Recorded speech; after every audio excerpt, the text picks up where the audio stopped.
sábios, beleza? Hoje eu queria vir aqui falar sobre um assunto que atormenta muitas pessoas, faz muitas pessoas ficarem refletindo e até triste, porque não consegue descobrir qual que é o seu propósito, o porquê que tá aqui, qual que é o sentido da vida dela e como ela faz para conseguir, ter esse alvo, ter esse objetivo para se desenvolver, para crescer e aí sim fazer a diferença na vida das pessoas, viver esse algo a mais que a gente sempre fala. É muito difícil às vezes você conseguir enxergar qual que é o meu sentido, né? Eu não consigo ver o meu propósito, eu não consigo ver aquilo que eu faço um pouco diferente, acima da média, quais são os meus dons. E tem uma coisa que a gente precisa muito fazer, que é extremamente necessário se a gente quiser viver o nosso propósito, se a gente quiser descobrir, conseguir enxergar aquilo que Deus preparou pra gente. E é sobre isso que eu queria conversar com vocês hoje. Antes disso, se não estão inscritos, se inscreve aqui rapidinho, ativa o sininho para sempre receber minha mensagem quando eu lançar um vídeo novo. Deixa algum comentário aqui, sempre que se você achar uma coisa interessante ou tiver alguma dúvida, deixa aqui no comentário e deixa um like, beleza? Continuando então a nossa conversa, o que a gente tem que fazer para a gente descobrir o nosso propósito? Como a gente faz para isso ficar mais claro na nossa mente? Parece ser tão difícil descobrir isso. E o primeiro ponto que eu queria deixar claro para vocês é que o propósito não é descoberto da noite pro dia. Isso tem que estar muito claro, tá? Às vezes, você tem uma iluminação, você tem um ponto de revelação, acontece isso e tem pontos de virada de chave, com certeza. Mas a gente tem que parar de achar que de uma hora para outra a gente vai descobrir tudo. Porque o nosso propósito pode ser um pouco mais complexo até do que a gente pensa. Às vezes, o seu propósito é ensinar, mas ensinar de que jeito? Para que tipo de pessoas? Que tipo de assunto? Por exemplo, dando um exemplo aqui de propósito.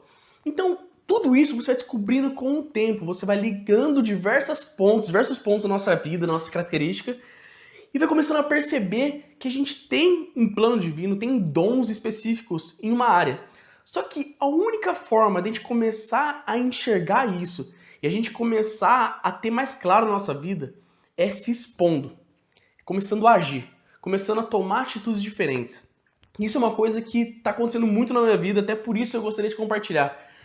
Cada vez mais que eu me exponho a uma situação, que às vezes são situações que a gente às vezes não gosta, ou situações que a gente está meio desconfortável, mas a gente vai e faz. A gente trabalha, a gente tenta fazer uma coisa diferente, a gente experimenta outras coisas. Quando a gente começa a fazer isso, começa a ficar mais claro pra gente o que a gente gosta, o que Deus preparou para nossa vida. E isso fica muito claro quando a gente começa a olhar a Bíblia. A gente percebe que todas as pessoas que são chamadas ou que têm o seu destino ali virado para a parte profética, para viver de fato aquilo que Deus preparou, elas estavam trabalhando, elas estavam desenvolvendo suas características antes, elas estavam se conhecendo antes também. Você pode ver, por exemplo, até Jesus chamando os apóstolos. Quando ele chama eles, por exemplo, chama Pedro, Pedro está pescando. Então ele chama Jesus e fala, não vem ser um pescador de homem. Ou então Mateus, ele está ali coletando os impostos dele, e Jesus chama ele. E Mateus conseguiu descobrir diversas características dele, e Pedro também, diversas características dele, durante esse período de trabalho. Coisas que eles faziam mal, coisas que eles faziam bem, coisas que eles sabiam que tinham um dom a mais, que tinham uma característica a mais. E aí Jesus chama eles num determinado momento para viver um algo a mais. Ali o propósito deles, na verdade, era ser apóstolos.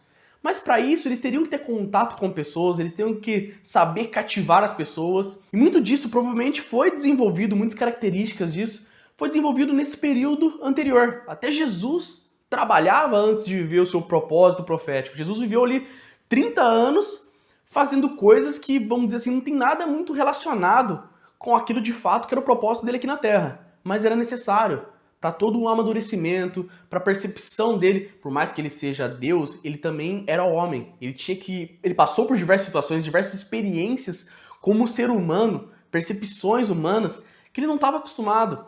Então, assim, ele passou 30 anos de preparação, de percepções, de novas vidas, novas experiências, se expondo a novas situações, sendo ali marceneiro, para conseguir depois viver o propósito dele. Daí, um momento ele tem uma profunda ali separação, uma preparação no deserto, aí ele começa o propósito divino dele.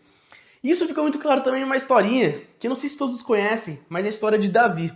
Eu acho muito legal porque eu acho que a história de Davi ilustra muito essa situação. Davi era o irmão mais novo de 8 irmãos e ele era responsável por pastorear ovelhas da família dele.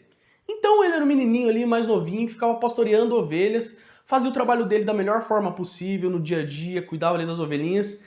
E daí você começa a pensar, pô, o cara tá ali pastoreando ovelhas. Não sei se ele começou a pensar, pô, será que meu destino é esse? Ficar aqui pastoreando? Mas já que meu pai me orientou a fazer isso, eu vou dedicar ao máximo, vou tentar me esforçar ao máximo, proteger as ovelhas, guiar eles da melhor forma possível.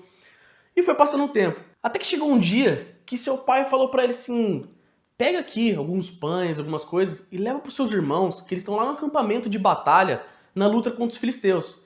Então vai lá, pega tudo isso aqui, leva pra eles rapidinho lá, pra eles não passarem fome, pra eles ficarem fortes ali pra batalha. E Davi, como um filho que honra o pai dele, que segue ali da melhor forma possível, foi, preparou tudo e levou pros seus irmãos o alimento. E aí, chegando lá, ele percebeu que tava ali numa situação meio estranha, deixou a comida, mas foi procurar os irmãos dele. Aí os irmãos dele até deram uma bronca, falaram: cara, o que você veio aqui até a frente de batalha? Volta pra lá, só deixa o alimento, volta pra casa, se protege. E ele queria entender o que estava acontecendo. E aí tem vários ensinamentos na história de Davi, tá? Mas hoje, pegando esse ensinamento de estar trabalhando tudo, ele fala assim: cara, o que esse cara tá desafiando a gente aí? Que era Golias, que era um gigante de 2,90 metros. E Davi era o caçulinho, um menino pequeno. Ele falou assim: o que esse cara tá desafiando a gente? Ele é um cara que ele é um incircunciso, ele tá desafiando o povo do Deus vivo, né, que era o povo de Israel. E Golias cada vez mais gritava, falando assim: será que não vai ter nenhum guerreiro pra me enfrentar aqui? Vocês não vão conseguir me derrotar? E daí Davi fala assim: não, eu vou lá, eu vou derrotar esse cara. E aí todo mundo fica inconformado, né? Até Saul, que é o rei ali, fala: cara, como assim você vai derrotar o Golias? O cara é gigantesco, você é pequenininho. O que você tá falando? Aí Davi vira e fala assim: você sabe que eu sou pastor de ovelhas, né? E as ovelhas são atacadas no dia a dia. Tem muitos leões e ursos que atacam as ovelhas e eu tenho que proteger elas. Eu dou o meu máximo para proteger essas ovelhas, para manter a vida delas, para manter elas íntegras, porque esse é o meu trabalho.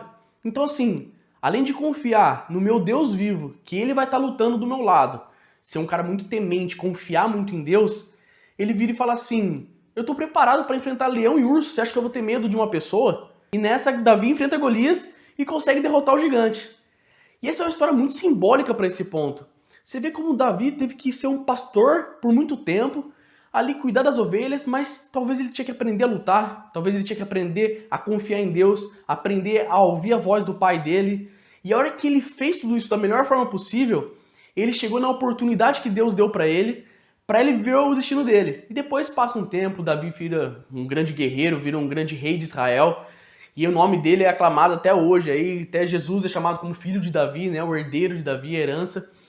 Então assim, a gente tem que parar de pensar que a gente vai descobrir de uma hora para outra, a gente tem que parar de reclamar de situações que a gente está exposto agora, porque é necessário que a gente faça alguns trabalhos, é necessário que a gente, né, tenha novas participações, que às vezes a gente se propõe a fazer atividades que às vezes a gente não está tão preparado, mas pare de reclamar, faça da melhor forma possível. Aprenda o que dá para aprender, aprenda a se relacionar com pessoas, aprenda a mexer em sistemas, aprenda a organizar algum sistema, organizar alguma instituição, aprenda, não sei, cuidar de um idoso, aprenda, eu não sei o que a gente tem que viver, o que você está vivendo hoje, por exemplo, mas sim, vamos parar de tentar reclamar e vamos começar a se expor, vamos estar aberto ao serviço, a servir as pessoas, a aprender coisas novas, a viver de uma forma diferente, porque quando a gente se abre, quando a gente aceita aquilo que a gente tem que fazer e começa a fazer da melhor forma possível, a gente está se desenvolvendo de diversas formas.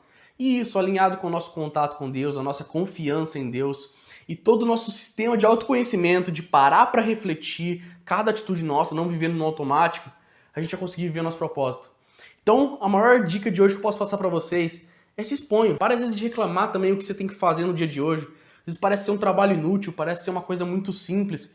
Mas o que você pode se desenvolver com isso? O que você pode crescer com isso? Você já parou para pensar o que você gosta de fazer ali? Vou supor, será, tá? Você trabalha aí como um caixa de supermercado. Nossa, pô, como o meu propósito é ser um caixa de supermercado, qual que é o propósito disso? Mas talvez ali você perceba que você tem uma facilidade muito grande com números. Você tem uma habilidade muito grande com matemática e queira se aprofundar nessa frente. Ou talvez você tenha a habilidade de lidar com as pessoas, você gosta de conversar com as pessoas gostam de passar no seu caixa. Ou talvez você seja muito bom de organização, o caixa seja o mais limpo, mais organizado, que você consegue tomar as melhores decisões possíveis. Às vezes em coisas simples a gente tem muito para aprender, há muito se desenvolver. Então assim, abrace aquilo que você tem que fazer hoje, se exponha às novas coisas, se descubra, perceba o que você gosta, o que você não gosta, desenvolva habilidades. E só assim você vai conseguir descobrir seu propósito. Beleza, pessoal? Se vocês gostaram, deixa um like, comenta aqui embaixo, fala sobre a experiência que vocês estão passando. Isso aqui é uma comunidade pra gente compartilhar alguns aprendizados. Beleza? Tamo junto, é nóis!